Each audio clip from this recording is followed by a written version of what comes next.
नमस्कार दोस्तों। कल्पना कीजिए 1200 साल पहले की बात है। कोई क्रेन नहीं, कोई जेसीबी नहीं, कोई लेजर नहीं, कोई बिजली का औजार नहीं। फिर भी भारत की धरती पर एक ऐसा मंदिर बनाया गया जो आज भी इंजीनियरों, वैज्ञानिकों और आम इंसानों के दिमाग को हिला देता है। ये कोई छोटा मोटा मंदिर नहीं है, ये दुनिया का सबसे बड़ा एक ही चट्टान से तराशा गया मंदिर है, जो है कैलाश मंदिर, एलोरा। तो बात है 8वीं सदी की राष्ट्रकूट वंश के राजा कृष्ण प्रथम का शासन था। उनकी रानी बीमार पड़ गई।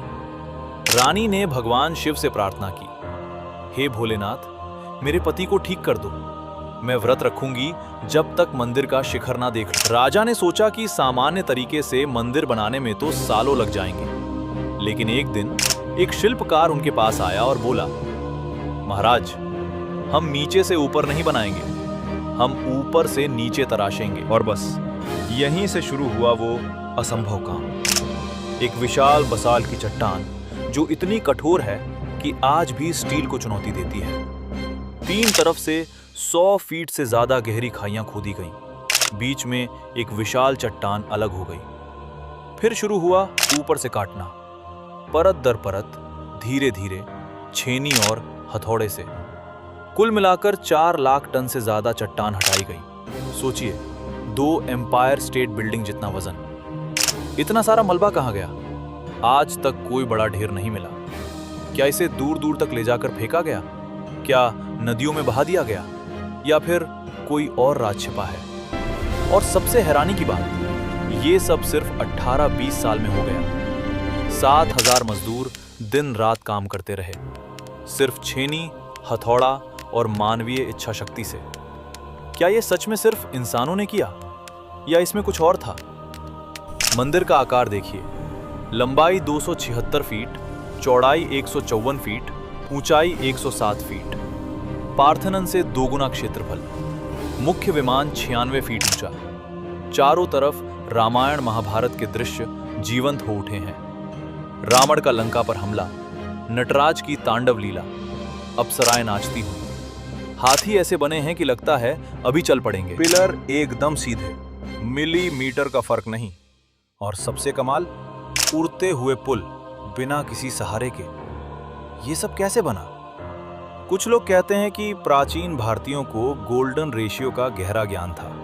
कुछ कहते हैं कि आग लगाकर पत्थर गर्म किया जाता था, फिर पानी डालकर फटवाया जाता था। कुछ थियरी तो ये भी है कि खास कंपन की तकनीक से पत्थर तोड़े जाते थे। लेकिन सच जो भी हो, एक बात पक्की है, आज की सबसे एडवांस्ड मशीनों से भी इतनी जल्दी और इतनी बारीकी से ये काम करना लगभग नामुमकिन है। स्थानीय लोक कथाएं कुछ और ही कहती हैं। कहती हैं कि रानी का व्रत खत्म करने के लिए भगवान शिव ने खुद हस्तक्षेप किया। शिल्पकार ने ऊपर से तराशना शुरू किया और शिखर जल्दी ही दिखने लगा। रानी ने शिखर देखा, व्रत पूरा हुआ और मंदिर बन गया। क्या यह सिर्फ कहानी है, या सच में कोई दिव्य शक्ति काम कर रही थी? सदियों के बाद 17वीं सदी में औरंगजेब ने इसे तोड़ने की कोशिश की। हजारों सैनिक, 3 साल तक, हथौड़े, कुल्हाड़ियां, आग, सब कुछ आजमाया गया। नतीजा कुछ नहीं।